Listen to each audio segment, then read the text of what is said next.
तारिक बशीर चीमा पहली बार इस्लामी यूनिवर्सिटी मामले के बाद सामने आ गए हैं। जिस तरह की प्रेस कॉन्फ्रेंस उन्होंने की है, अब मामला बढ़ गया है। मेरा बेटा अगर इसमें मुलव्वस पाया जाता है तो मैं उसको घर से निकाल दूंगा। तरफ अब इकरारुल हसन है जो कह रहे हैं कि अगर मैं झूठा साबित हुआ तो सहाफत छोड़ दूंगा, और दूसरी तरफ तारिक बशीर चीमा है जो कह रहे हैं कि अगर मैं झूठा साबित हुआ तो सियासत छोड़ दूंगा। इकरारुल हसन पर कानूनी कार्रवाई करेंगे। उन्होंने कहा जी यहाँ पर प्राइवेट हॉस्टल्स के नाम पर अड्डे बने हुए हैं। तारिक बशीर चीमा खुद अपने मुंह से ये कह रहे हैं कि इजाज शाह जो है वो भेड़िया है और वो ये काम करता रहा है। तो इस तरह ये बात तो अब इस्टेब्लिश हो गई कि वहां पर ये काम होता रहा है और इजाज शाह उसमें मुलव्वस था। अगर हम FIR देखें या पुलिस की रिपोर्ट देखें जिसमें नजेबा वीडियोस का, डांस और सेक्स पार्टीज का जिक्र है, और अब तारिक बशीर चीमा उसको एक तरह से सेकंड कर रहे हैं उस बात को। तारिक बशीर चीमा ने अपने बेटे वलीदाद चीमा के साथ प्रेस कॉन्फ्रेंस करते हुए ये कह दिया है कि अगर मैं मुल्जिम साबित हुआ तो सियासत छोड़ दूंगा और अपने बेटे को भी घर से निकाल दूंगा।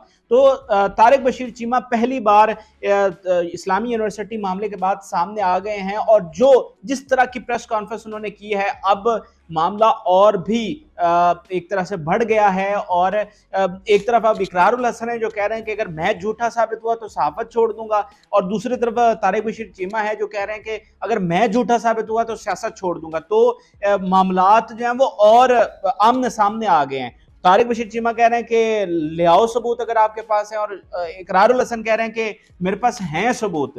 तो एक तो तारिक बशीर चीमा ने प्रेस कॉन्फ्रेंस में क्या बातें की हैं वो थोड़ा सा आपके साथ शेयर करेंगे, और इस प्रेस कॉन्फ्रेंस के बाद कुछ चीजें तो साबित हो गई हैं गैंग के हवाले से। जो सिक्योरिटी ऑफिसर है और बच्चियों के साथ जो मामला किया जाता रहा है वो तारिक बशीर चीमा ने खुद भी अपने मुंह से कहा है, तो वो चीजें अब इस्टेब्लिश हो गई हैं। तो इन तमाम चीजों पे हम बात करते हैं। तारिक बशीर चीमा ने बड़े खुले अंदाज में एक तरह से प्रेस कॉन्फ्रेंस की, उनके बेटे साथ बैठ रहे, अलबत्ता उन्होंने तो कोई गुफ्तगू नहीं की, लेकिन तारिक बशीर चीमा ने अलल इलान बहुत सारे दावे किए हैं। एक तो उन्होंने कहा है कि वो इकरारुल हसन पर करवाने जा रहे हैं, कानूनी कार्रवाई करेंगे। एक इकरारुल हसन है और तारिक मतीन है जो कराची से जर्नलिस्ट हैं, तो दोनों के खिलाफ उन्होंने कानूनी कार्रवाई करने का ऐलान कर दिया, और उनका ज्यादा फोकस इकरार पर रहा, और उन्होंने इकरार के हवाले से बहुत सारे सवालात सामने रखे। उन्होंने कहा जी कि अगर इकरार का ताल्लुक तो कराची से है या लाहौर से है, तो वो इस्लामी यूनिवर्सिटी तो आया नहीं, तो फिर उनके पास ऐसे कौन से सबूत है, कौन बंदा है जो उन्हें यहाँ से फीड कर रहा है और वो इतने दावे यहाँ पर कर रहे हैं। और वो ये कह रहे हैं कि अगर आपके पास कोई वीडियोस हैं तो वो सामने लाएं, और मैं उस पर राजी हूंगा कि आपने मेरी कोई बुराई पकड़ ली और मेरा बेटा अगर इसमें मुलव्वस पाया जाता है तो मैं उसको घर से निकाल दूंगा, और मेरा यही उसूल है और मैंने बड़ी उसूल पसंदाना जिंदगी गुजारी है, आप मुझे अच्छे तरीके से नहीं जानते। इसके साथ साथ उन्होंने कहा जी आप कह रहे हैं जी मैंने कोई दबाव डाला है और पुलिस मेरे हुक्म पर चल रही है, तो साबित करेंगे मैंने एक भी फोन अगर DPO को किया हो। वो कह रहे हैं मैंने, आप तो कह रहे हैं ना कि मैंने दबाव डाला और मेरे हुक्म पर सारी पुलिस कार्रवाई कर रही है और मेरे बेटे को बचाने की कोशिश कर रही है, मैंने तो एक फोन तक नहीं किया DPO को, और अगर आप यही बात साबित कर दें तो मैं आपको जो है वो मान जाऊंगा। उन्होंने कहा कि मुझे पता है कि ये सारी चीजें किसके कहने पर चल रही हैं, तो जिस दिन मैं फिर बोल पड़ा और मैंने नाम ले लिया तो फिर उस दिन मामला जो है वो बहुत बिगड़ जाएगा। फिर वो जो चीफ सिक्योरिटी ऑफिसर और उनके बेटे वलीदाद के रिलेशनशिप का मामला है कि दोनों का आपस में ताल्लुक था, इजाज शाह उसको लड़कियां उनके डेरे पर लेकर जाता था, उस पर भी उन्होंने वाजे कहा है, वाजे बताया है। उन्होंने कहा जी कि वलीदाद का तो वो जानता ही नहीं है उसको, कि मैंने खुद वलीदाद से पूछा है और उसने कहा कि मैं तो इस शख्स को जानता ही नहीं हूँ, शायद एक आध दफ़ा कभी फ़ोन पर किसी वजह से बात हुई हो, वो भी कोई और मामला होगा, लेकिन मेरा इस शख्स से कोई ताल्लुक नहीं है। उन्होंने कहा जी यहाँ पर प्राइवेट हॉस्टल्स के नाम पर अड्डे बने हुए हैं, ठीक है, और उस चीज़ की आपको कोई फिक्र नहीं, आप सिर्फ तारिक बशीर चीमा के पीछे हैं।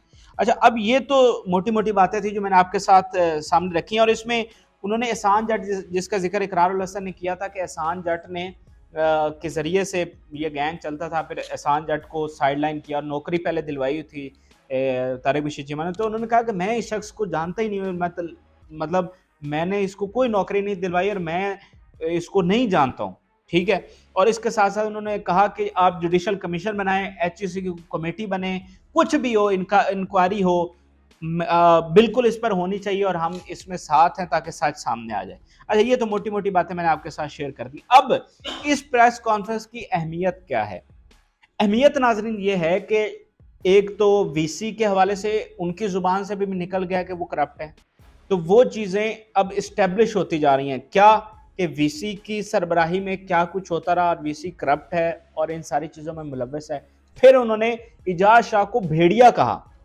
उन्होंने कहा कि ऐसे भेड़िए हमारी यूनिवर्सिटी में हैं जो ये सारा काम करते रहे और लड़कियों को इस तरह से ब्लैकमेल करते रहे, और इनकी जुर्रत कैसे हुई और ये किस हैसियत से लड़कियों को अपने पास बुलाकर कहते थे कि आप वालिदैन का अपना नंबर दो। ठीक है, तो अब तारिक बशीर चीमा खुद अपने मुंह से ये कह रहे हैं कि इजाज शाह जो है वो भेड़िया है और वो ये काम करता रहा है। तो इस तरह ये बात तो अब इस्टेब्लिश हो गई कि वहां पर ये काम होता रहा है और इजाज शाह उसमें मुलव्वस था। फिर उन्होंने वीसी के हवाले से बात की कि वीसी जो है वो भी इसमें मुलव्वस था, लेकिन उसको किसी इंक्वायरी में शामिल नहीं किया जा रहा। और उसके अलावा उन्होंने जैसे कहा कि यहाँ प्राइवेट हॉस्टल्स के नाम पर यहाँ पर अड्डे बने हुए हैं।